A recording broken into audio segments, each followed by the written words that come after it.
네, 할렐루야. 지난번에 우리 6.25 한국전쟁에 대한 이야기를 여러분에게 나눠드렸는데 오늘은 부르심과 크리스찬이라는 제목으로 여러분들과 나누기 원합니다. 하나님이 우리를 부르셨다는 것만큼 흥분되는 일이 없죠. 여러분 그렇습니까? 할렐루야. 하나님이 오늘도 여길 부르셨고 우리가 기도하는 자리에 불러주셨습니다. 제가 대학생일 때 저희 외숙모가 찾아오셨습니다.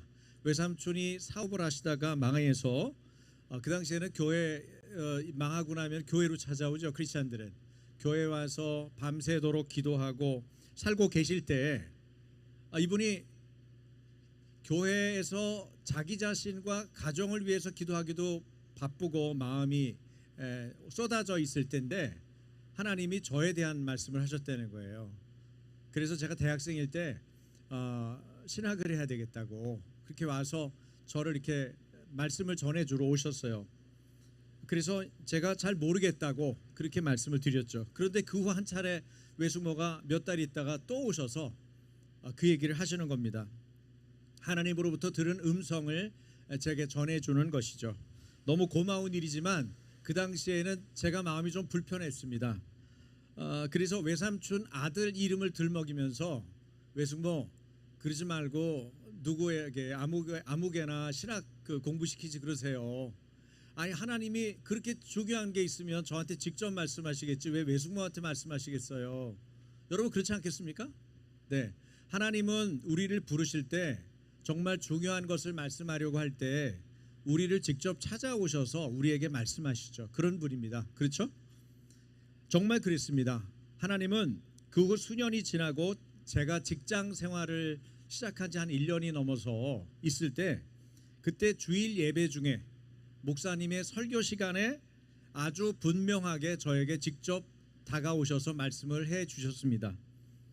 미련을 버리고 주님을 따르라고 하시는 부르심이었습니다.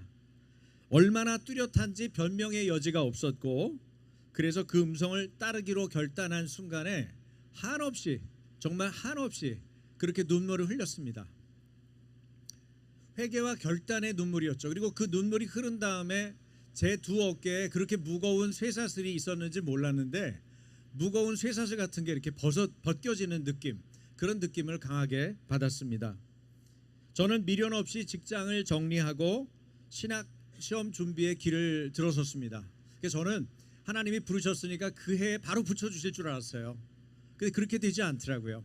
신학 준비는 신학 준비대로 준비를 시키셨고 신학 준비 과정 안에서 하나님이 저를 하나님의 부르심이 더 견고해지도록 저를 지도해 주시고 이끌어 주셨던 경험이 있습니다. 무려 3년이나 되는 기간 동안 신학 준비를 하고 그리고 신대원에 들어갔습니다. 하나님을 잊어버릴 뻔한 하나님의 부르심을 놓칠 뻔한 적도 있었지만 신실하신 하나님은 언제나 하나님의 긍휼로 저를 이끌어 주셨고 19년 전 교회를 개척하게 하셔서 지금은 멋지고 아름다운 성도들과 복된 목회를 하고 있습니다. 목회를 하면서 어느 날 또 교회를 개척하고 열심히 전도하고 최선을 다해서 가르쳤는데 저는 개척을 하면은 제가 큰 교회 부목사 시절에 제 나름대로 열심히 잘했기 때문에 제가 잘했다고 생각을 했기 때문에 제가 개척을 하면은 금방 100명이 모이고 성도들이 구름대처럼 몰려올 줄 알았어요. 구름대처럼 오지 않더라고요. 열심히 전도했어요. 뭐 20명씩 전도를 했는데도 전도한 사람 한 명 데려오기가 그렇게 쉽지 않더라고요. 그러니까 제가 하나님께 생떼를 썼죠. 하나님, 교회가 부흥해야겠는데 교회를 좀 부흥시켜 주십시오. 근데 하나님이 저한테 알았어, 내가 부흥시켜 줄게, 걱정하지 마, 이렇게 하실 줄 알았더니 그렇게 말씀하시는 게 아니고 뭐라고 말씀하시냐면 왜 아침교회여야 하냐? 저한테 질문하시는 거예요. 왜 아침교회여야 하냐? 내가 너 영혼들을 끌어다가 왜 아침교회에 앉혀야 되냐는 말이죠. 저는 그 질문이 제가 여쭤본 질문에 대한 응답으로 확신을 하게 됐어요. 그래서 왜 아침교회여야 하냐에 대한 대답을 하는 것이 제 목회가 됐습니다. 이것이 하나님의 거룩한 부름이죠. 그리고 그 부르심에 대한 응답이 가장 중요한 것입니다. 내가 하나님의 거룩한 부르심에 대해서 어떻게 응답하는가, 이것이 제일 중요하죠. 2016년 4월로 기억을 합니다. 개척한 지 한 달이면은 이제 10주년을 맞는 그의 의미 있는 해였죠. 그래서 교회를 역시 위해서 기도하는 이른 아침에 기도를 하는데 하나님이 말씀을 하셨어요. 나라를 위해서 기도해라. 그래서 저는 제가 그런 거를 잘 듣고 이런 걸 잘 못하는 사람이기 때문에 제가 듣고도 이걸 확신하기가 어려워서 다른 쪽 끝에서 기도하던 제 아내에게 이야기를 했습니다. 하나님이 나라를 위해서 기도하라고 내게 말씀하셨는데 당신은 어떻게 생각하냐 그랬더니 나도 들었어요. 같은 날 같은 이른 아침에 기도하는데 한쪽에서는 제가 다른 쪽에서는 제 아내 지금 공동 목회 같이 목회를 하고 있는 목사입니다만은 그때는 목사가 아니었죠. 근데 그때 동일한 음성을 듣고 우리는 그 주일부터 나라를 위한 기도를 예배 순서에 집어넣고 기도하기 시작했습니다. 그리고 여러분이 아시는 대로 그해 가을에 박근혜 대통령 탄핵 사건이 있었죠. 나라를 위한 중보기도. 여러분 우리가 하나님에 대한 부르심을 받았을 때는 개인이든 공동체든 교회든 나라든 하나님의 거룩한 부르심을 따라 사는 것이 복된 것입니다. 대한민국은 이런 부르심 가운데 있다고 믿습니다. 여러분 어떻게 생각하세요? 그래서 하나님이 특별하게 다루시는 겁니다. 왜 이 나라는 이렇게 굴곡이 많고 그 많은 어려움 가운데 대한민국이 세워졌는데 이제는 또 이런 어려움을 겪어야 하는가? 여러분 우리는 특별한 부르심 가운데 있다고 생각합니다. 그 부르심에 우리가 응답하는 것, 어떻게 응답하느냐? 그리고 중요한 것은 수많은 사람이 아닙니다. 하나님을 경외하고 하나님의 거룩한 부르심을 입은 성도들이 어떻게 반응하느냐가 중요한 것이죠. 그래서 저는 누군가가 제게 어떻게 사는 것이 가장 잘 사는 겁니까? 라고 묻는다면 주저없이 이렇게 말할 수 있습니다. 하나님의 부르심에 응답하며 사는 것이, 바르게 응답하며 사는 것이 가장 복된 삶입니다 라고 말이죠. 그러면 생각대로 일이 되지 않아도, 그리고 하나님 부르신 대로 그분 뜻대로 되는 걸 발견하는 순간 우리는 얼마든지 기다릴 수 있고 얼마든지 견딜 수 있고 오래 참을 수 있습니다. 왜냐하면 결국은 하나님의 뜻대로 이 모든 일들이 성취될 것이기 때문입니다. 그분은 성취하시는 여호와입니다. 하나님은 말씀하시면 그 말씀을 신실하게 지키는 하나님이시기 때문입니다. 로마서 11장 29절을 보면 하나님의 은사와 부르심에는 후회하심이 없느니라, 그런 말씀이 있습니다. 여러분 후회하심이 없다는 말은 무슨 말입니까? 하나님은 불러놓고 취소하지 않는다는 거예요. 변경하지 않는다는 것입니다. 하나님은 시건하는 법이 없습니다. 말을 내뱉어 놓고 그거 안 지키고, 여러분 얼마나 그런 사람이 많아요? 국가의 지도자인데도 말을 내뱉어 놓고 그 말을 하나도 못 지키잖아요. 우리는 신실하신 하나님을 믿습니다. 그리고 이런 언약의 관계, 하나님이 우리를 불러주시고 그것에 응답하는 하나님의 백성의 관계 안에는 하나님께 주도권이, 하나님께 담보가 있다는 것이 중요해요.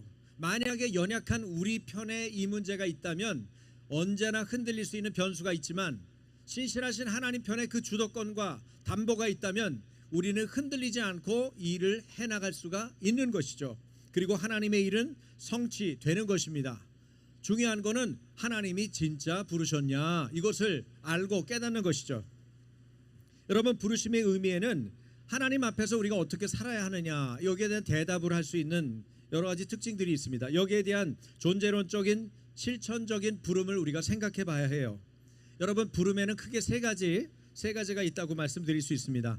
근본적인 부르심, 한번 따라해 보시겠어요? 근본적인 부르심, 보편적인 부르심, 개별적인 부르심.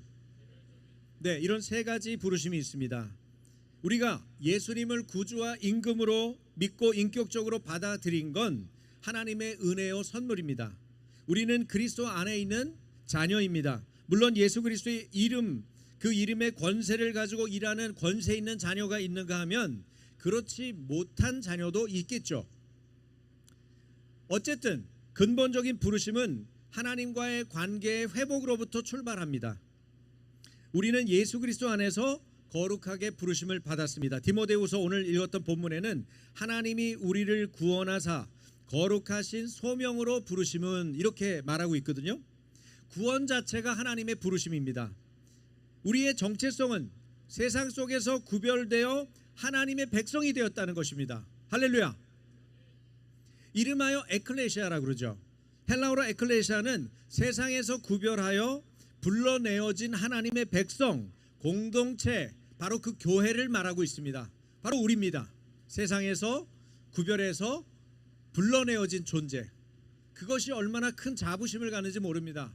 여러분이 아무것도 안 가지고 있어도, 여러분이 어떤 일을 이루지 못하였어도 하나님으로부터 세상 가운데서 불러내어 구별되어서 불러내어서 공동체를, 하나님의 백성을 하나님의 교회로 불러내어졌다는 것 자체만으로도 우리는 강한 자부심을 갖고 살아갈 수가 있는 것입니다. 여러분, 왜 불러냈습니까? 그런 교회는 거룩을 추구합니다. 거룩은 뭡니까? 거룩은 하나님을 닮아가는 것입니다. 완벽한 것을, 도덕적으로 완벽한 것을 말하는 게 아니에요. 하나님을 닮아가는 것을 말합니다. 하나님께 속해 있는 사람, 하나님과 같아지려고 하는 것이죠. 하나님의 성품과 같아지려고 해요. 하나님이 가지고 있는 존재론적인 위치에 우리가 같아지려고 해요. 그분이 얼마나 귀한 거룩과 사랑의 성품을 가졌는지를 알게 되면 우리도 그를 닮고 싶어하는 그런 마음이 있는 거예요. 아버지가 자녀를 닮는 것은 너무나 당연한 것이죠. 왜요? 우리는 주님의 것이기 때문입니다. 여러분, 제가 묻겠습니다. 여러분은 누구 겁니까? 확실합니까? 네, 여러분은, 우리는 하나님의 것입니다. 그래서 하나님께 속한 존재로 사는 것입니다. 그러면 이런 하나님께 속한 존재로 사는 우리는 세상과 당연히 차이가 날 수밖에 없습니다. 품격이 다르죠. 질이 다릅니다. 영이 다릅니다. 그래서 직업이나 환경 이전에 하나님과 관계가 우선이고 하나님의 뜻에 순종하는 삶이 본질인 것입니다. 이런 근본적인 소명 외에도 모든 신자에게 주어진 삶의 방향, 바로 보편적인 부르심, 소명을 우리는 두 번째로 생각해 볼 수 있는데요. 그것은 거룩한 삶에 대한 하나님의 요구와 그 응답이기도 합니다. 하나님은 당신이 거룩하시기 때문에 우리에게 뭘 요구합니까? 거룩을 요구합니다. 내가 거룩하니 너희도 거룩하라, 이렇게 요구하고 있죠. 거룩은 세상과 구별되어 말씀드린 대로 하나님을 닮아가는 삶을 말합니다. 사실 기독교 교육의 목표도 뭡니까? 예수 그리스도의 믿음과 성품을 닮아가는 것이죠. 거기에 기독교 교육의 목표가 있어요. 그것을 잃어버리면 어떤 것을 성취하더라도 우리는 하나님이 원하시는 기독교 교육을 하고 있지 않는 것입니다. 예수님의 성품과 믿음을 닮아가도록 하려면 준비된 시간, 준비된 관계가 필요하죠. 관계, 공동체가 없이는 그 사람이 구비될 수가 없어요. 어떤 사람이 어떤가는 어떻게 알아볼 수 있죠? 공동체 안에서, 관계 안에서 그가 어떤 자인가를 보는 것입니다. 그래서 공동체 안에서 갈등을 경험하고 충돌을 경험하고 그런 것들을 해결하는 문제 해결 능력을 키워가고, 그러도록 교회가 구성되어야 하고 교회가 그럴 공동체로 서 있어야 하는 것입니다. 이런 하나님의 보편적인 부르심으로서 하나님은 내 이웃을 내 자신과 같이 사랑하라고 명령하셨습니다. 바로 사랑과 섬김에 대한 부르심입니다. 이런 보편적인 부르심, 가장 큰 사랑, 섬김은 어떤 걸까요? 그것은 바로 복음을 전하는 것입니다. 복음을 전하는 것이 이 보편적인 부르심에 대해서 가장 잘 응답하는 방법이죠. 영혼 구원을 위해 삶과 말로 그리스도를 드러내지 않고는 섬김다운 섬김, 사랑다운 사랑을 보여줄 방법이 없습니다. 그러므로 모든 크리스찬은 우리 자신의 삶의 자리에서 하나님의 성품을 드러내야 합니다. 또한 내 안에 그리스도가 살아계시기 때문에 하나님의 성품, 그리스도의 성품은 자연스럽게 드러나게 되어 있는 것입니다. 크리스찬이라면 누구나 예배자, 제자, 위트니스, 증인으로 부름받았기 때문입니다. 그런가 하면 근본적인 부르심, 보편적인 부르심 외에도 말씀드린 대로 특별하고 독특하고 개인적인 그런 부르심이 있죠. 각자의 자리에서 하나님 나라를 세우는 것입니다. 이걸 꼭 기억하셔야 됩니다. 우리는 우리의 자리에서 하나님의 나라를 세우도록 부르심 받았습니다. 믿으세요? 네, 할렐루야. 우리가 가진 직업과 은사와 상황은 다 다르지만 각자의 삶의 현장에서 하나님의 뜻을 따라 섬기는 것입니다. 그러니 목회자, 선교사 같은 사명뿐 아니라 교사, 기업인, 자영업자, 예술가, 부모 모두 일상의 자리 자체가 소명입니다. 중요한 것은 무슨 일을 하느냐가 아니라 그곳에서 하나님의 일을 하는 것입니다. 하나님의 일이 무엇이죠? 요한복음 6장 29절을 보면 하나님의 보내신 자를 믿는 것이 하나님의 일이라고 얘기해요. 우리는 교회에서 이런 봉사 저런 봉사, 사회에서 이런 봉사 저런 봉사하는 게 하나님 일 하는 거 아니냐 그렇게 생각하는데, 예수님은 뚜렷하게 뭐라고 그러세요? 하나님의 일은 하나님의 보내신 자를 믿는 것이라고 얘기하고 있어요. 예수님 잘 믿는 것, 이것이 하나님의 일입니다. 할렐루야. 그렇기 때문에 우리는 내가 가진 은사와 직업과 사역을 통해 나는 하나님 나라의 통로가 되고 있느냐, 이렇게 질문해 봐야 돼요. 내가 가진 은사와 직업과 사역을 통해 나는 하나님 나라의 통로가 되고 있는가? 바울이 말하듯 무엇을 하든지 죽게 하듯 하라고 말씀했는데, 그런 태도로 나는 섬기고 사랑하고 있는가? 이것을 우리가 돌아봐야 하는 것입니다. 여러분은 목회자가 아닌 분들이 많죠, 여기는요. 그런데 크리스찬의 거룩한 부르심은 그리스도 안에서 하나님의 자녀로 살아가며 세상 속에서 하나님의 성품인 거룩과 사랑을 드러내고 각자 주어진 자리에서 하나님 나라를 이루어가는 삶입니다. 이런 우리에게 다음과 같은 질문들이 유효한데요, 이 질문을 한번 따라서 해보세요. 나는 나의 거룩한 정체성을 기억하며 살고 있는가? 거룩한 정체성을 기억하며 살고 있는가? 따라해 보시겠어요? 예, 내가 나의 거룩한 정체성을 기억하며 살고 있느냐, 이런 질문을 수시로 하셔야 돼요. 두 번째, 내 삶의 자리에서 하나님 나라를 어떻게 드러낼 수 있을까? 시작. 내 삶의 자리에서 하나님 나라를 어떻게 드러낼 수 있을까? 이런 고민을 늘 해야 돼요. 지금 내게 맡겨진 일들을 나는 주님께 하듯 하고 있는가? 다시요. 지금 내게 맡겨진 일들을 나는 주님께 하듯 하고 있는가? 네, 그런 질문들을 우리가 수시로 해야 되는 거예요. 왜냐하면 하나님께서 나를 부르셨는데 그 부르심의 자리에서 하나님 나라를 세우고 있느냐, 이것을 알아가는 것이 너무나 중요하기 때문입니다. 여러분, 열왕기하 19장 3절을 보면 히스기야 말씀이 나오는데, 히스기야 말씀이 이렇게 나와요. 오늘은 환난과 징벌과 모욕의 날이라 아이를 낳을 때가 되었으나 해산할 힘이 없도다. 이런 말씀이 있어요. 여러분, 교회의 능력과 힘은 어디에서 나옵니까? 교회의 능력과 힘은 복음의 능력과 하나님의 임재로부터 나옵니다. 동의하시죠? 오늘날 모든 문제의 핵심은 이런 교회의 모습의 실패에 있습니다. 가장 먼저 실패는 메시지의 실패입니다. 주님이 전하라고 하시는 메시지를 전하는 것이 목회자의 역할인데, 전하라고 하는 것이 아니라 자기가 생각하는 메시지를 전하려고 애를 써요. 그래서 기도하는 시간보다 설교 준비하는 시간이 많아요. 하나님께 말씀을 받아 전해야 되는데 자기가 정리해서 전하는 시간이 너무 많은 거예요. 그러니까 성도들의 삶의 변화도 못 일으키고, 성도들의 능력으로 그 말씀이 임하지도 않고, 성도들이 그 말씀을 받을 때 공감이 일어나지도 않는 거예요. 하나님이 전하라고 하시는 그 말씀만을 전해야 돼요. 그렇기 때문에 강의는 저희가 페이지 하나만 들고 있어도 몇 시간도 강의를 할 수가 있지만, 설교는 늘 어렵습니다. 저도 설교를 시작한 지 벌써 30년이 넘었는데도 아직도 설교하려고 그러면 긴장이 되고 부담이 됩니다. 왜? 설교는 내가 전하려는 것을 잘 전달하는 것만이 중요한 게 아니라 하나님이 내게 주신 말씀을 잘 전달하는 것이 중요하기 때문에 그렇습니다. 그런데 그런 설교를 전하지 않는 것은 왜 그럴까요? 제자도의 실패에 있습니다. 주님의 주권, 예수로 나의 구주 삼고 성령과 피로써 거듭나니, 이렇게 말했지만 그런 마음을 지금도 가지고 목회자가 말씀을 전하고 선생님이 말씀을 전해야 되는데, 부모님이 자녀에게 말씀을 전해야 되는데 그러지 못하고 있다는 사실에 이 제자도의 실패에 있는 거예요. 사실 하나님과 우리 사이에 주도권 싸움을 하면 피곤합니다.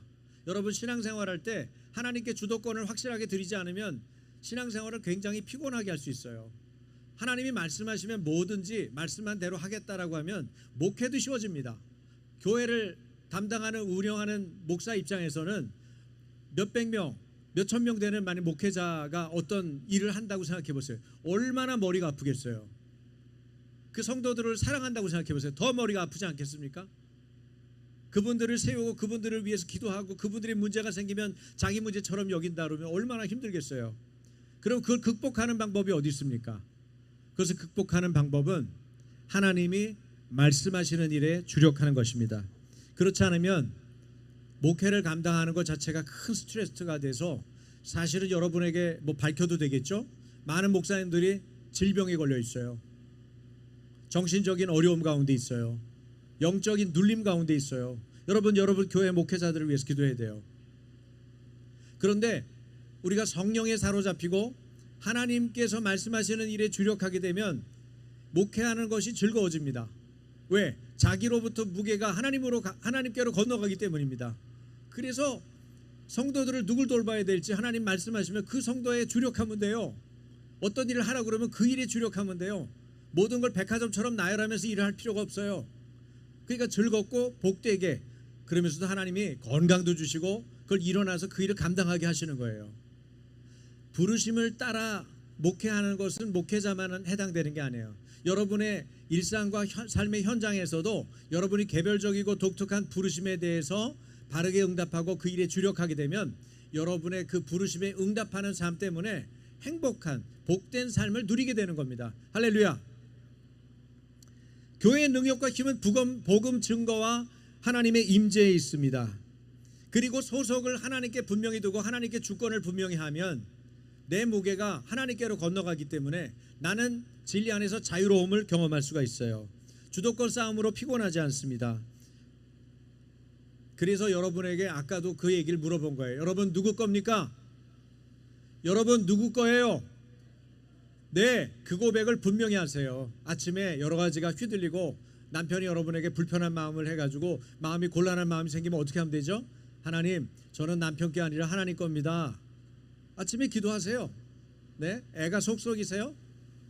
하나님, 저 아이는 내 게 아니고 하나님 겁니다. 얘기하시라고요. 교회가 혼란스럽고 복잡합니까? 하나님, 이 교회는 하나님 거예요. 하나님이 핏값으로 사셨죠? 말씀하세요. 하나님, 대한민국 혼란스러우니까 얼마나 골머리가 아픕니까, 여러분? 네? 잠도 안 오실 때도 많죠? 어떻게 하면 돼요? 하나님, 대한민국은 하나님이 주셨습니다. 하나님의 것입니다. 네, 우리가 주도권을 하나님께 늘 드리는 겁니다. 그러면 견딜 힘이 생깁니다. 사랑할 힘이 생깁니다. 기도할 힘이 생깁니다. 거기에 매달리지 않고 하나님께 매달리게 됩니다. 그래서 하나님이 일하시는 거죠. 마귀랑 싸우려면은 뭘 먼저 하라고 나오죠? 하나님께 순복하라. 그 다음에 마귀를 대적하는 거예요. 하나님께 순복된 내가 확실하게 순복되어 있으면, 주도권이 확실하게 잡혀 있으면 그 다음에 싸우기가 쉬워지는 거예요. 한국교회가 이 위기를 벗어날 능력이 없으니까 해산할 힘이 없다고 말합니다. 환난을 당하고 징벌이 임하고 모욕을 당해도 이걸 이겨낼 힘이 없다. 그러므로 성령 안에서 힘써 기도하고 싸워야 합니다. 어떻게 해야 합니까? 고린도전서 7장 20절을 보니까 하우투를 알려주죠. 각 사람은 부르심을 받은 그 부르심 그대로 지내라. 물론 이 말씀은 로마나 고린도 시민이 그 당시에 3분의 1 이상이 종이나 노예들이었기 때문에 사실 복음을 듣고 나면 복음으로 인해서 노예들이 더 갈급하게 듣지 않았겠어요? 그러면 복음 들은 이들이 사실은 많은 혼란을 일으켰을 겁니다. 복음을 받아들인 노예는 자유에 대한 갈망이 더 커졌을 거고요. 바울은 이것을 알고 있었어요. 그래서 당신에게 자유인이 될 기회가 주어졌으면 자유인이 될 기회를 사용해라. 그렇지만 종의 신분에서도 이미 자신이 주 안에서의 자유자이기 때문에 자유자로 살고 궁극적으로는 주님의 종된 삶을 살아라, 그렇게 말하고 있는 거예요. 여러분, 우리가 현재 처해 있는 사회적 신분이나 현재 위치가 중요한 게 아니에요. 우리가 하나님의 종이고 그분이 우리의 왕이시며 주인이신지 이 부분에 대한 분명한 고백이 중요한 것입니다. 그러면 우리가 어느 부르심, 각자의 부르심 가운데서 지낼 때 가장 강력한 싸움을 할 수 있어요. 구비된 자, 즉 무장된 자만이 잘 싸울 수 있습니다. 여러분 생각해 보세요. 제가 세 사람을 소개하겠습니다. 지옥 같은 한성 감옥에서 사형을 기다리던 이승만을 생각해 보십시오.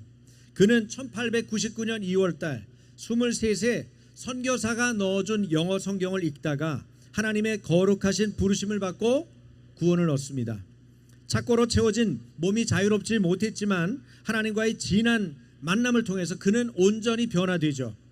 6년 감옥 생활 동안 고문과 열악한 환경과 창궐했던 콜라라로 많은 이들이 죽어갔지만 그는 그곳에 함께 갇힌 감옥 동지들, 즉 정치범들을 물론이고 간수들까지 40여 명을 전도해서 감옥을 이른바 복당으로 바꿔놓습니다. 선교사들 도움으로 책을 523권이나 들여와서 왕궁 도서관과 비교해도 손색이 없는 옥중 도서관을 세웁니다. 그리고 옥중 학당을 열죠. 거기서 새 나라 대한민국을 건국할 정치, 경제, 사회, 문화, 역사, 교육, 법률, 외교, 문화 등 다양한 분야의 책을 공부하고 연구하면서 함께할 동지들을 구비시킵니다.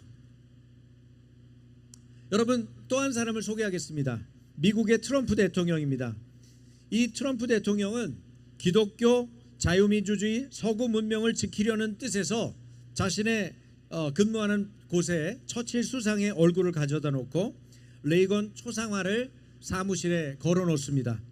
트럼프는 단순히 미국이 국익과 경제적인 이유만으로 관세 정책을 내세우는 게 아니죠. 관세 정책을 통해서 결국 이루려고 하는 궁극적인 목적은 뭡니까? 여러분 혹시 아세요? 중국 공산당을 제압하는 것입니다.